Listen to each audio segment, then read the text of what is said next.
ಮನುಷ್ಯ ಭ್ರಷ್ಟಾಚಾರದಿಂದ ಮುಕ್ತನಾಗಬೇಕಾದರೆ ದುರಾಸೆಗಳನ್ನ ತ್ಯಜಿಸಬೇಕು, ಇಲ್ಲವಾದರೆ ಆಸೆ ದುರಾಸೆಗಳಿಂದ ತಮ್ಮ ಜೀವನವೇ ನಾಶವಾಗುತ್ತದೆ ಎಂದು ನಿವೃತ್ತ ನ್ಯಾಯಮೂರ್ತಿ ಸಂತೋಷ್ ಹೆಗಡೆ ತಿಳಿಸಿದ್ದಾರೆ. ಮೇಡಹಳ್ಳಿಯ ಪ್ರಿನ್ಸ್ಟನ್ ಶಾಲೆಯಲ್ಲಿ ಹಮ್ಮಿಕೊಂಡಿದ್ದ ಶಾಲಾ ವಾರ್ಷಿಕೋತ್ಸವ ಕಾರ್ಯಕ್ರಮದಲ್ಲಿ ಭಾಗವಹಿಸಿ ಮಕ್ಕಳಿಗೆ ಹಾಗೂ ನುರಿತ ಶಿಕ್ಷಕರಿಗೆ ನೆನಪಿನ ಕಾಣಿಕೆಯನ್ನ ನೀಡಿ ಮಾತನಾಡಿದ ಅವರು, ರಾಜ್ಯದ ಜನ ಸುಖವಾಗಿದ್ದಾರೆ ಎಂದುಕೊಂಡಿದ್ದಾರೆ, ಆದರೆ ಸಾಕಷ್ಟು ಜನ ಭ್ರಷ್ಟಾಚಾರದಲ್ಲಿ ಇದ್ದಾರೆ ಎಂದು ತಿಳಿಯಿತು. ಅದಕ್ಕೆ ನಾನು ಲೋಕಾಯುಕ್ತಕ್ಕೆ ಬಂದು ತಪ್ಪು ಮಾಡಿದವರು ನಾನು ಸುಖವಾಗಿದ್ದೆ, ಬಹಳಷ್ಟು ಜನರು ಸುಖವಾಗಿದ್ರಂತ ತಿಳ್ಕೊಂಡಂತ ವ್ಯಕ್ತಿ ನಾನು. ಲೋಕಾಯುಕ್ತಕ್ಕೆ ಬಂದ ನಂತರ ಬಹಳಷ್ಟು ಅನ್ಯಾಯವನ್ನ ಕಂಡೆ. ಅದು ಕೂಡ ಸಂವಿಧಾನದಲ್ಲಿ ಜನರ ಸೇವೆಗಾಗಿ ಸೃಷ್ಟಿ ಮಾಡಿದಂತಹ ಒಂದು ಸಂಸ್ಥೆಯಿಂದ.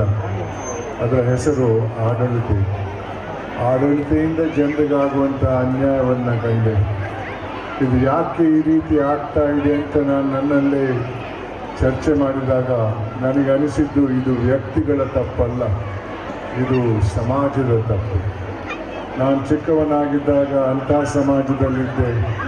ಆ ಸಮಾಜ ಒಳ್ಳೆ ಕೆಲಸ ಮಾಡಿದವರನ್ನ ಗುರುತಿಸಿ ಸನ್ಮಾನಿಸ್ತಾ ಇತ್ತು, ತಪ್ಪು ಮಾಡಿದ್ದವರನ್ನ ಬಹಿಷ್ಕರಿಸ್ತಾ ಇತ್ತು. ಅದು ಒಂದು ರೀತಿಯ ಶಿಕ್ಷೆ ಆಗಿತ್ತು.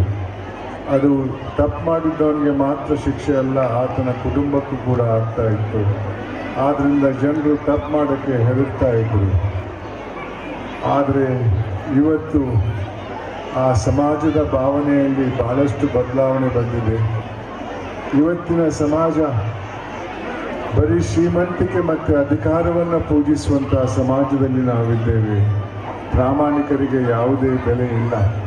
ಪ್ರಾಮಾಣಿಕರ ಬಗ್ಗೆ ಮಾತಾಡಿದರೆ ಬಿಡ್ರಿ, ಅವನು ಹುಚ್ಚ, ಅವನು ತಿನ್ನಲ್ಲ, ಇನ್ನೊಬ್ಬನಿಗೂ ತಿನ್ನಕ್ಕೆ ಬಿಡಲ್ಲ ಅನ್ನೋ ಮಾತು ಸರ್ವಸಾಧಾರಣವಾದದ್ದು.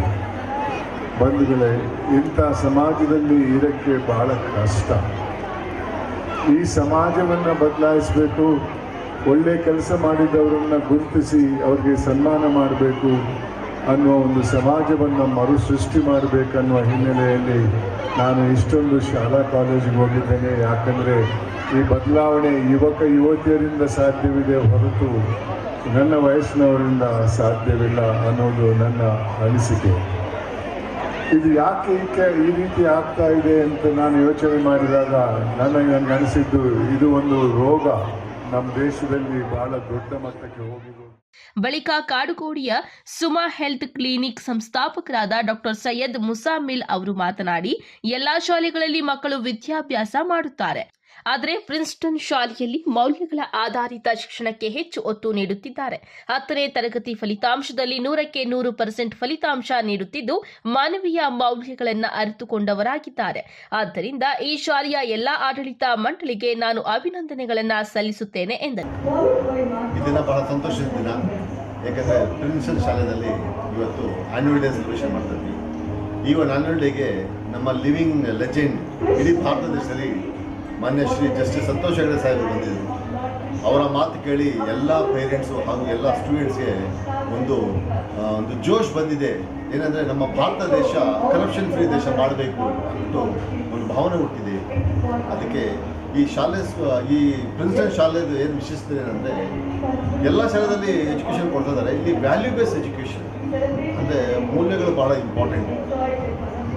ಅದಕ್ಕೆ ಇಲ್ಲಿ ಆ ವ್ಯಾಲ್ಯೂ ಬೇಸ್ಡ್ ಎಜುಕೇಷನಿಂದ ಈ ಪ್ರಿನ್ಸ್ಟನ್ ಶಾಲೆ ಮಕ್ಕಳು ಯಾರೇ ಇವತ್ತು ಕಳೆದ ಸುಮಾರು ವರ್ಷಗಳಿಂದ SSLC ರಿಸಲ್ಟ್ 100ಕ್ಕೆ 100% ಬರ್ತಾ ಇದೆ. ಬಟ್ 100% ರಿಸಲ್ಟ್ ಜೊತೆಗೆ ಇಲ್ಲಿ ಓದೋ ಮಕ್ಕಳು ಡಾಕ್ಟರ್ ಆಗಬೇಕು, ಇಂಜಿನಿಯರ್ ಆಗಬೇಕು, IAS ಆಗಬೇಕು, IPS ಆಗಬೇಕು, ಜಡ್ಜ್ ಆಗಬೇಕು, ಪೊಲೀಸ್ ಕಮಿಷನರ್ ಆಗಬೇಕು, ಎಲ್ಲ ಆಗಬೇಕು. ಬಟ್ ಫಸ್ಟು ಅವರು ಒಳ್ಳೆ ಮಗ ಆಗಿರಬೇಕು, ಅವರು ಒಳ್ಳೆ ಗಂಡ ಆಗಿರಬೇಕು, ಒಳ್ಳೆ ಅಣ್ಣ ಆಗಿರಬೇಕು, ಒಳ್ಳೆ ಹೆಂಡತಿ ಆಗಿರಬೇಕು, ಹಾಗೂ ಭಾರತ ದೇಶಕ್ಕೆ ಒಳ್ಳೆ ಒಬ್ಬ ಸಿಟಿಸನ್ ಆಗಿರಬೇಕು. ಅದಕ್ಕೆ ಇಲ್ಲಿಂದ ಬರೋ ಮಕ್ಕಳು ಯಾರು ಆಚೆ ಬರ್ತಾ ಇದ್ದಾರೆ SSLC ಎಕ್ಸಾಮ್ ಮುಗಿಸ್ಕೊಂಡು, ಈ ಮಕ್ಕಳಿಗೆಲ್ಲ ಭವಿಷ್ಯದಲ್ಲಿ ಒಳ್ಳೆ ವ್ಯಾಲ್ಯೂಸ್ನ ಕೊಡ್ತದೆ.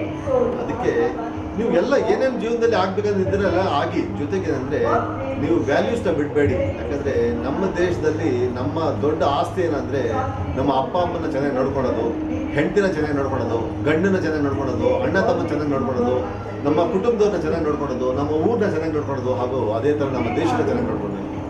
ನಮ್ಮ ದೇಶಕ್ಕೆ ಚೆನ್ನಾಗಿ ನೋಡ್ಕೊಳ್ಬೇಕಂದ್ರೆ ನಾವು ಒಳ್ಳೆ ವ್ಯಕ್ತಿ ಆಗಿರ್ಬೇಕು. ಒಳ್ಳೆ ವ್ಯಕ್ತಿ ಆಗಿರ್ಬೇಕಂದ್ರೆ ಒಳ್ಳೆ ಎಜುಕೇಷನ್ ಜೊತೆ ವ್ಯಾಲ್ಯೂ ಬೇಸ್ ಎಜುಕೇಷನ್ ಬಹಳ ಮುಖ್ಯ. ಅದಕ್ಕೆ ಈ ಒಂದು ಪ್ರಿನ್ಸ್ಟನ್ ಶಾಲೆ ಮ್ಯಾನೇಜ್ಮೆಂಟ್ ಹಾಗೂ ಟೀಚರ್ಸು ಬಹಳ ಡೆಡಿಕೇಶನ್ ಆಗಿ ಇದ್ರ ಬಗ್ಗೆ ಗಮನ ಕೊಡ್ತಾ ಇದ್ದಾರೆ. ಬಳಿಕ ಮಕ್ಕಳಿಂದ ವಿವಿಧ ಸಾಂಸ್ಕೃತಿಕ ಕಾರ್ಯಕ್ರಮಗಳು ಹಮ್ಮಿಕೊಳ್ಳಲಾಗಿದ್ದು, ಭ್ರಷ್ಟಾಚಾರ, ಪರಿಸರ, ಏಕತೆ, ಜಾತ್ಯತೀತತೆ ಕುರಿತು ಕಿರುಚಿತ್ರ ಎಲ್ಲರ ಗಮನ ಸೆಳೆಯಿತು. ಇನ್ನು ಕಾರ್ಯಕ್ರಮದಲ್ಲಿ ಶಾಲೆಯ ಸಂಸ್ಥಾಪಕರಾದ ಅನ್ವರ್ ಪಾಷಾ ಸೇರಿದಂತೆ ಹಲವಾರು ಗಣ್ಯರು ಹಾಜರಿದ್ದರು.